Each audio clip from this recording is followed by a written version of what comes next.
they're not this team that's going to sneak up on you because they know the talent that's there. Whether it's performing well or not, it's there.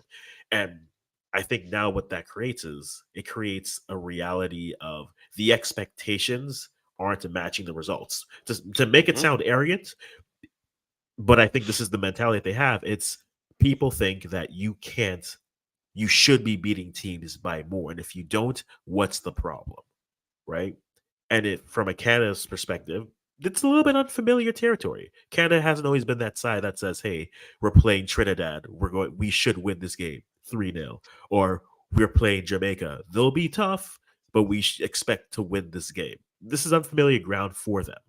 And so it could be a conversation of the expectations aren't meeting the reality of the squad. Because again, that Belgium game was a great moment, even though they lost the game. But that has become the now this the idea of what this Canada team can be just because they were able to have that good game. And again, like I've always said, consistency is what matters. And I think for Biello, the problem is he's got those two results. He beat Jamaica away, which isn't easy. He beat Trinidad for the qualifiers. But if you ask the average Canadian, they'd say, well, the average Canadian fan, they might walk into that game saying, well, we it should have been better. It should have been more. And especially when you're looking at especially the young talent coming through, those Jamaica games were always to me someone holding on to the hits, right? Someone was playing back the hits of yesteryear because Mhm. and I said this, I posted this. It felt like Biello ran back like 2022's greatest hits in 2023 and then the record scratched. And because of that, it's like, okay, you took your players, that didn't work, but then ultimately after that, now you're in a position where there is talent that is coming, but I think based off of that talent, one of my bigger questions is, are you utilizing your pool effectively? Because I don't know if the setup does that, and maybe you need another coach to do that to kind of propel them. Not every coach is meant to be somewhere for 20 years. That doesn't happen often. But you have to look at coaches as, can we push us to the next level? And right now, based off of his performances and how the teams have looked, I don't know if Biello is that coach for them. Well, as I've said, I'm gonna still stay on. Guys, once you come in, please do it like button because what I've done, Africans, I've just stream it on my channel as well Yeah, yeah, I because see I've that. I see realized that. that most people might not have seen the post that I've posted. Please, guys, come and subscribe to Africans channel as well. We are doing it over here. But because you guys never got the notification, we decided that we're gonna stream it and let you come over on it as well. We are discussing Canada's situation. Let me know if you guys agree with Africans. I don't agree with him because I think that the coach have not gotten enough time and he showed enough promise. That's what I saw from him. Maybe I could be wrong, but I thought that he showed enough promise. But Africans Mhm. explain some good things, and obviously when you have standards and you're a bigger team, the playing around is not there. So I can understand where Africans is coming from. But what I saw, I just believe that with time, it would have gotten better. And I don't see the immediate individuals that can come and change this. You get me? Because if they look at somebody that fits your style from all the big players, because you always want to get the best out of the big players. That's the Mhm. first thing you have to look out for. Availability you have to look out for. You Yeah. understand me? So, and I don't know, and also prices as well, because your federation have slight problems as it relates to certain amount of information, like monetary thing. You don't want to hire Yeah. someone for 2 million, yeah, because they're a big name. You understand me? So all of those things counts. All right, that's Mhm. what I am saying still. But you decide, big boss. No, and I think that's a fair conversation. That's a fair point to bring up. Let me just go say hello to everyone who's been here from the beginning. Sebastian, you came in early. Thank you for being here. Pastor is here. Pastor. I went to church once. I'm letting you know that this weekend it was great. It was a fun time, but we're gonna keep it there because then we know this is where it's going to go. Pastor also comes in and says, for where the coaching is concerned, it is unfair assumption to make that you are the head coach only on the day that you get the head coach job. That's fair. And that's where I said, I think maybe we are prisoners of the moment of familiarity. And we're prisoners of, we are now judging this team based off of that great performance against. And yes, I will still say they still lost. We can say, I remember, who was it? Hugo Perez did an interview. He was like, "Yeah, I liked how Canada played. They lost all their games." It's like, "Yeah, but they played unafraid." I'm like, "That's great, but when you play unafraid, it just means you're bombing up sometimes." And see the Jamaica game in Toronto. Hey, if we turn them over and their fullbacks are already in our half, we could counter that. That's a thing. We could do that, right? So I think it's a fair conversation there. So some of the names, it looks like I said, it looks like Canada's going to go in a different direction. You have the Jesse Marches of the world, the Paul Clements, uh, Old Gunner from Man U, Bobby Smyrnion is here, more familiar in the Canadian Premier League. Is there a name you've heard? Um, and we'll get to that after I just get to the rest of these hellos here. Is there a name that you've heard that you like based off of what you know of Canada and what's there? Jason's in the building. Hello, Jason. Glad to see you up. S Technic, nice to see you here. Float Management, I've missed you. At this point, I'm just missing Claudia and Claudine to tell me that I've disappeared She since will pop Canada up, man. lost. She will pop She up will from come. somewhere. I Yes. appreciate her for that. But there, the Canada coach, yes, indeed. Blessings, big deal, Len. I love to see you here. Big ups to you as well as Technic. Is there a name that you've seen that's been linked to the Canadian men's job that you think might be the better fit for the Um, squad? I, no, I've not been looking for them, to be honest. Okay. Yeah, but my conversation that I had with personals that follow the Canadian team, they are talking about the Jesse Marsh situation, and I'm saying, um, I saw Jesse Marsh system, and I don't know. As you said, the guy is coming from under the next coach, so he's slightly better familiar with the system.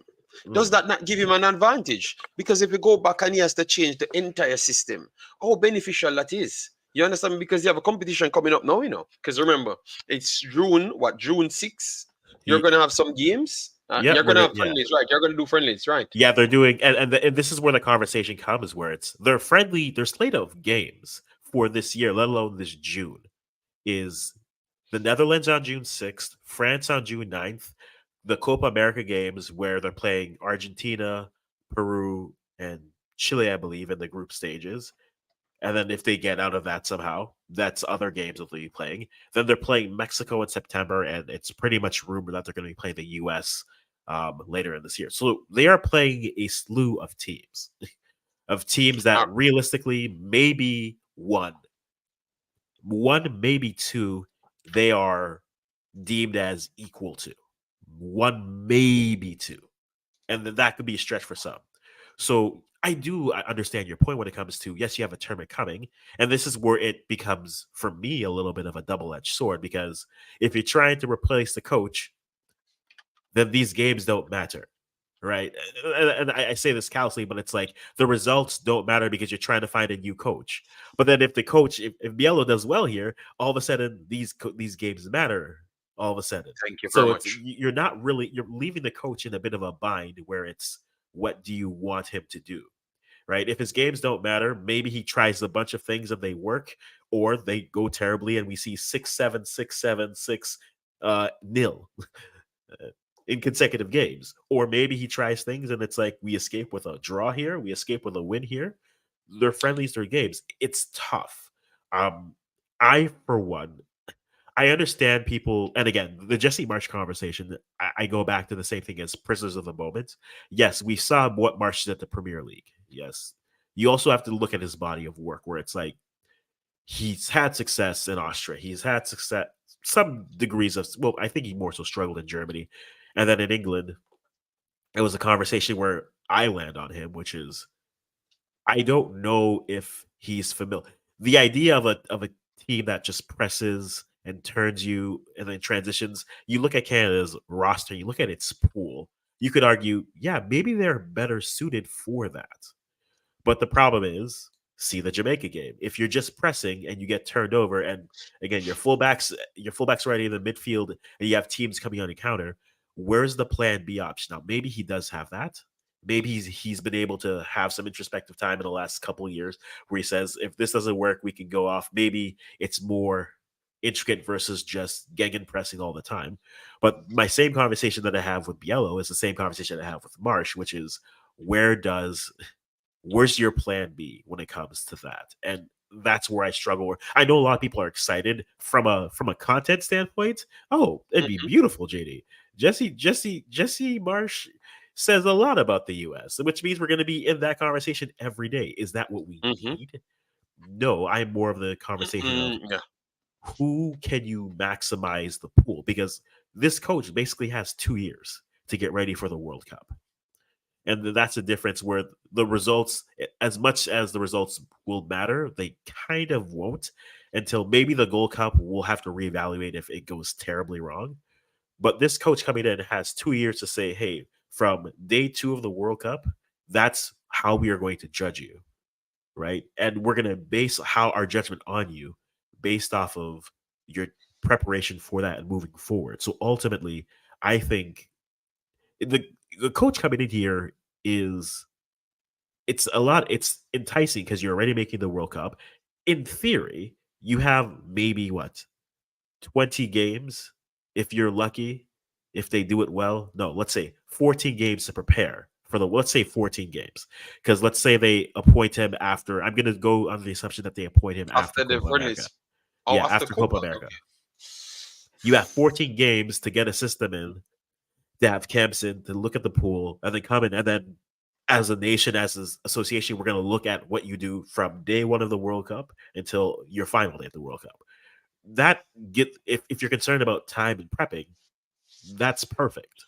I know those are the names that are there, but like I know those names we brought up. Paul Clement is intriguing to me. I don't know if it is Gunner. I think he could I like the idea of that because at least I'm more familiar with it. But based off of that, and guys in the comments, if you look at the pool, if you look at the talent that Canada has, what type of coach do you think could pull out the best of the players in what they are doing? Even if you just know the first 11 and say this will work better, that would be a conversation worth having. So leave that in the comments below and go from there. But Mhm. JD, for you, is there the coach is there? I know you're more Biella, but let's expand that. Is there a coach you think would really suit Canada's talent pool as how you see it from the outside looking in? The only instant coach that I thought could have gotten something out of Canada instant, pretty much instant, I would have to say my boy from Suriname and Curacao.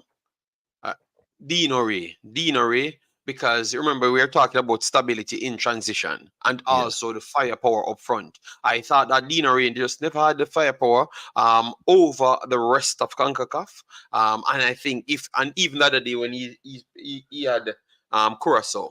The domination on position was there, but Kenji Hure is not a good player at that high level as Jonathan David and all of those superstars. If you put if you put these talented players from Canada there, and also the slow centre backs, he has the tempo controller system, so he is so slow centre backs them don't get exposed so easily. So I think Dino Ray would have been the first option I would have went for if I am going for Canada, and I think he would have beaten I think he would have owned USA and Mexico and Jamaica as well with a quality team because he was getting there with Suriname, but he just never got the time. And I saw him put out a better performance, even though he never won some of the games against for Corso. But the performances were there, like the controlling of tempo, the yeah. better position, the chance creation, but people just not finishing it. So you'd have just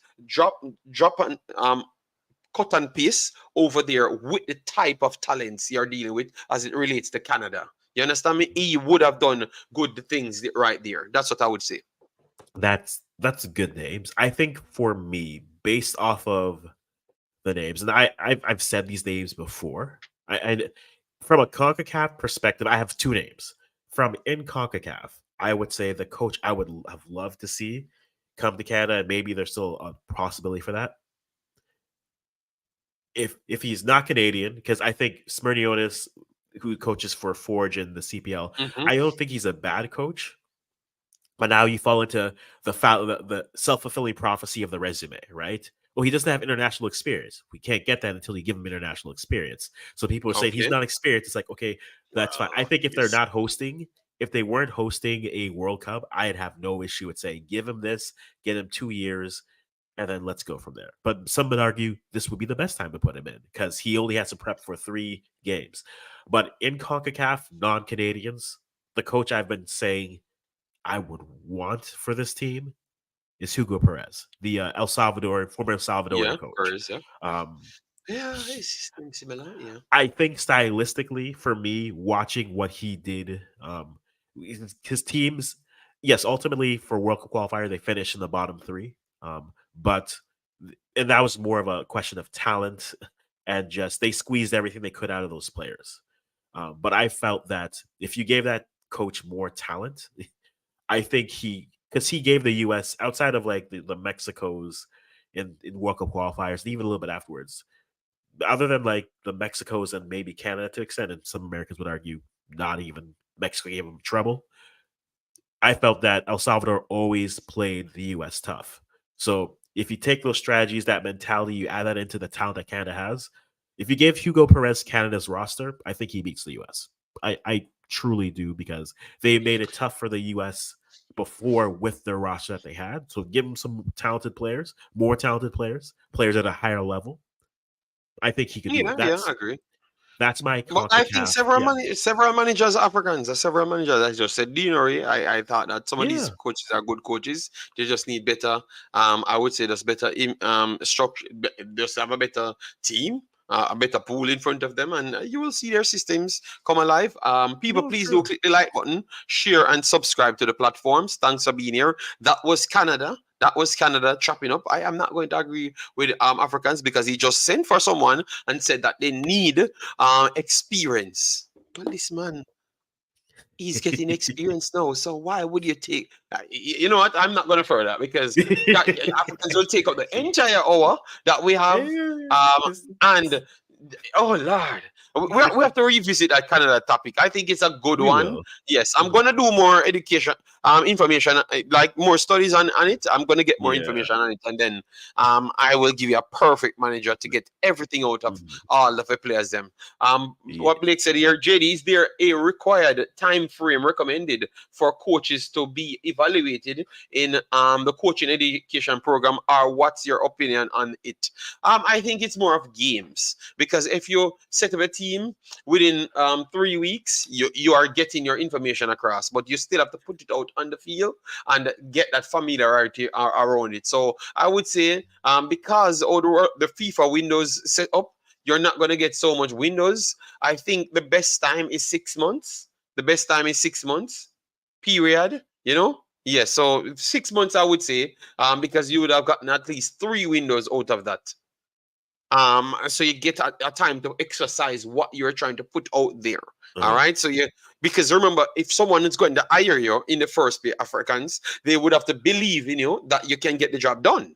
So that's Yeah. out of the way. It's just what you have, your package, your write up, what you comes with, and how to put it out on the field and see if it's transitioning to the players them. So that's 6 months, I would say 6 months. 6 months seems fair. That seems fair. I'll go here. What do I want Canada to do? Make changes now or play the summer first? Ideally, I want the coach in place.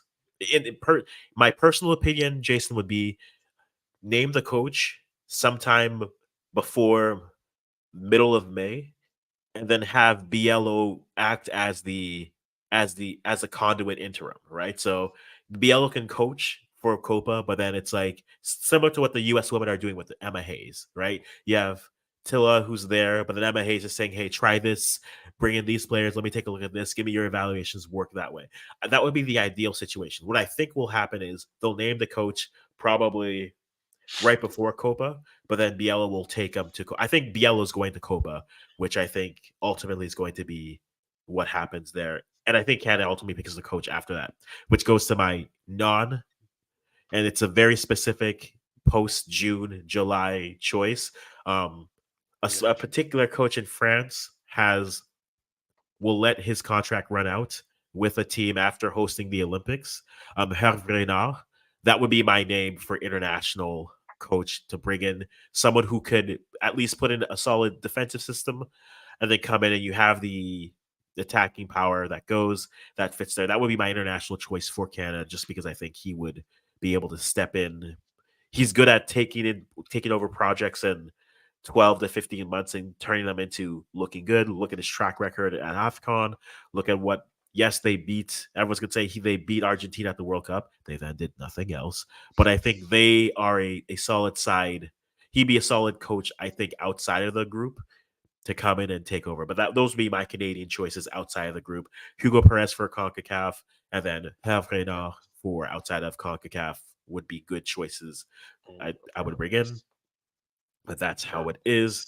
We're talking here. Hugo is a good coach. He made El Salvador into one of the best teams playing the ball playing teams. I do agree. I think he really was able to get a lot out of the talent there. So that's good. It didn't give me PTSD, Jason, but I haven't slept well since. So maybe it did. Maybe it didn't. We shall see. And then David 247. Big up David. Yeah. That's up there. Big up David.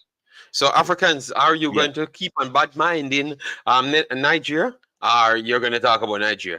Oh, well, let's talk about Nigeria. We don't have beef, but it looks like you want to have some. No. You have beef with the Nigerians. No. No. JD, no. I just came from church, JD. I did well. We were friendly, we were forgiving, and we have grace. But all joking aside, I am curious, and you as the resident Nigerian, yes, on the channel full-time Nigerian, no? Yes, full-time Nigerian, yes. Full-time with the Wemaxit, yes. Yes. No, full-time Nigerian overall. Oh, no, full-time Nigerian overall. I am curious as to how you feel about him as a manager in terms of what he can bring. And it's tough, right? This isn't a Ghana situation where you have Otto Addo coming back to the program, so you have an idea of what he's done. This is Finidi coming into this program in the midst of World Cup qualifiers. Brice, same thing with Cameroon. Like, how do you feel about Finidi as the coach, as that? And do you think he's the coach that can get them to play to their potential, as every Nigerian fan will say, because they want to see the Super Eagles soar, not be ostriches and never fly. But, oh my God! Here are the digs. Oh God! I'm saying here it is. This is what they want to be. Never fly. Oh my God! I'm just saying, JD. I'm just saying.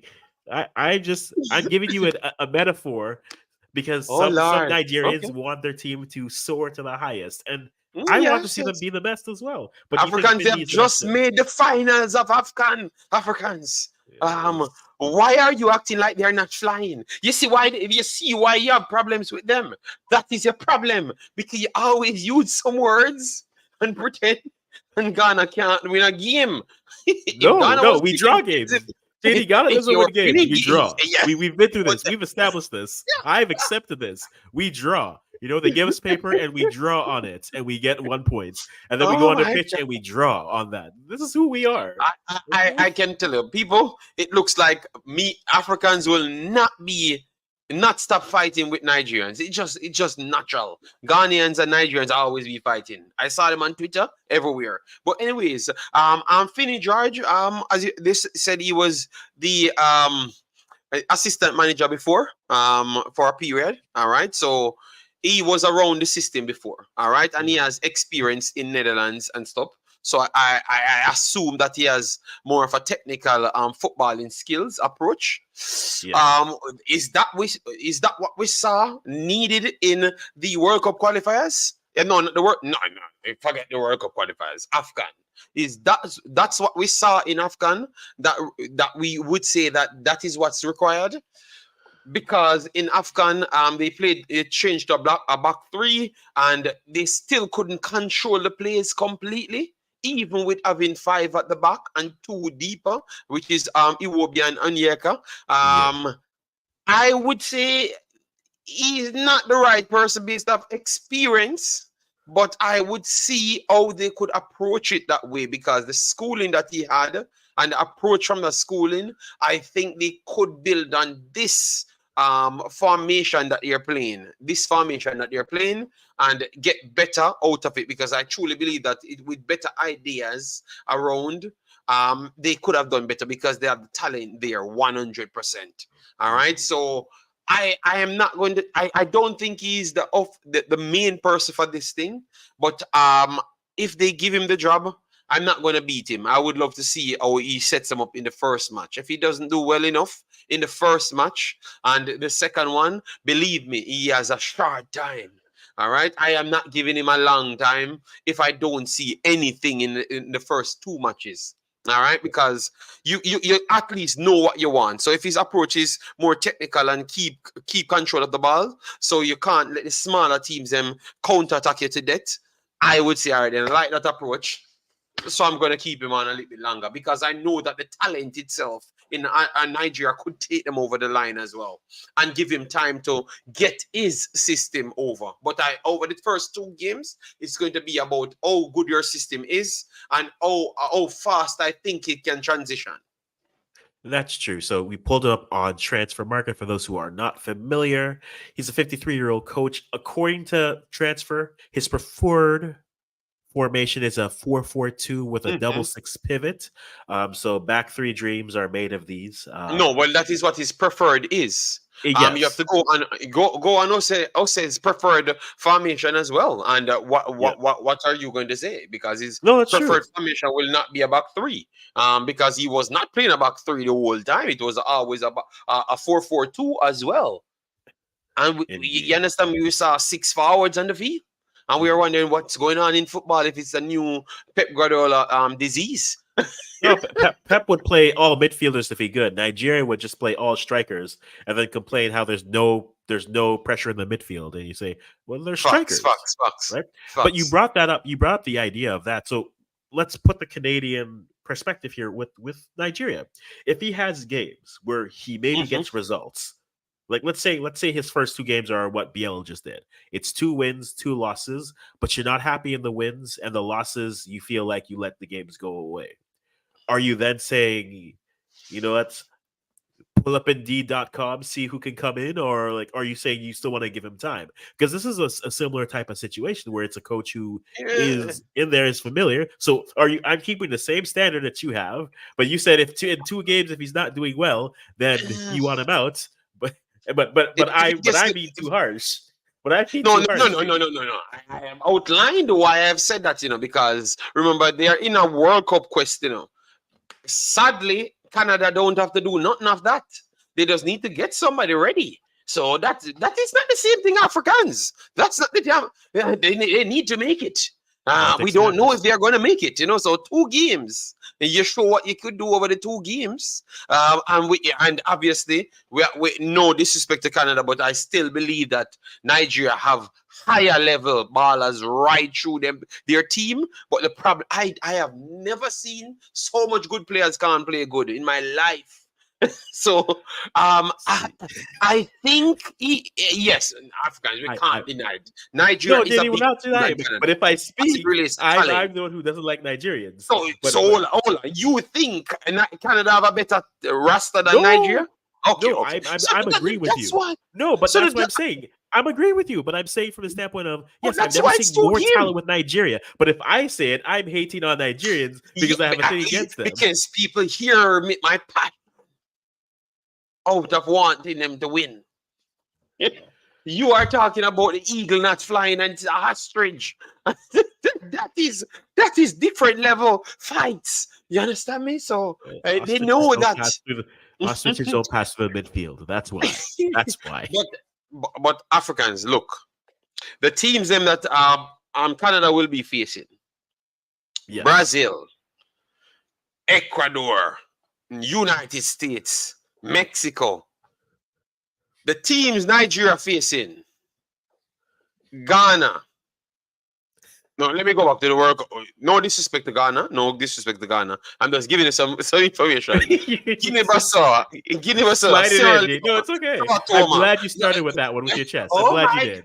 I'm glad you did. I was not trying, people. I was not trying so. But I'm just saying the World Cup qualifiers are Lesotho and Zimbabwe. And those teams never looked off the pace of Nigeria. That is criminal for those things to happen, Africans. It's just not right. So I need to see something. You get me?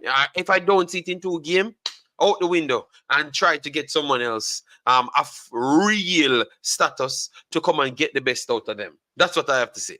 No, that's fair, and I can understand that. Yes, we can have fun with the jokes because we all strategically say things, JD. It's okay, and I respect it for it.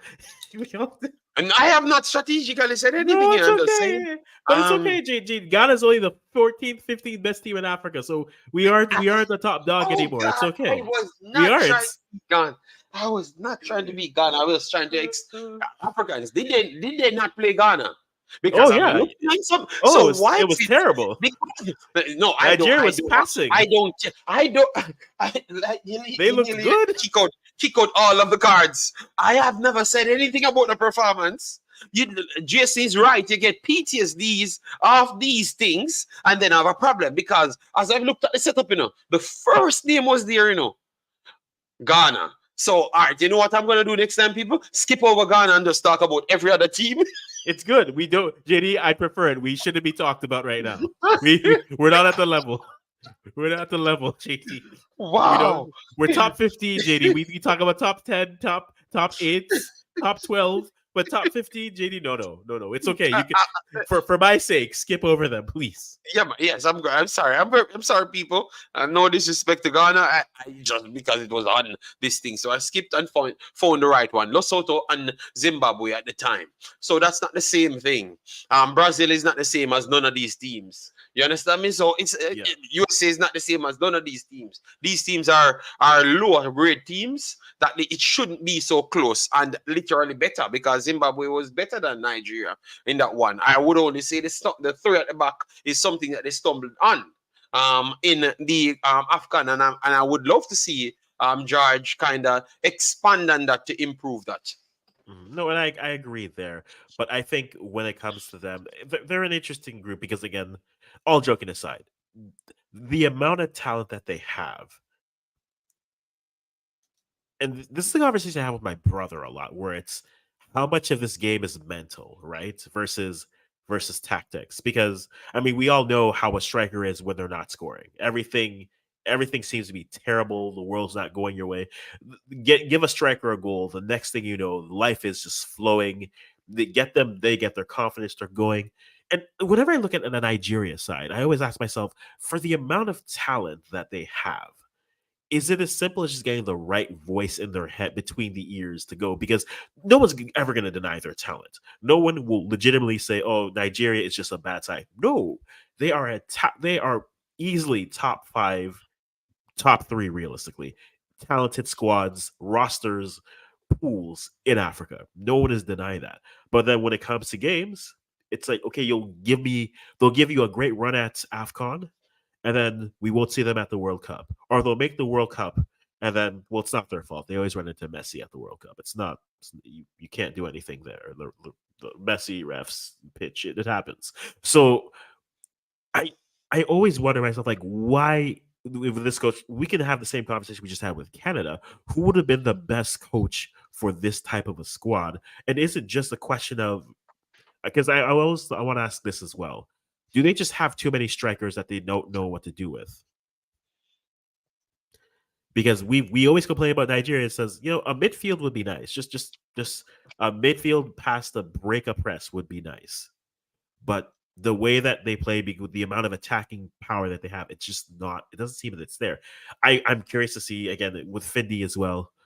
Finidi, I want to see how he does in his first couple games before I start to build an assessment. I'm not gonna drop him, but I want to see the pattern start to develop, whether positively or negatively for that. But again, if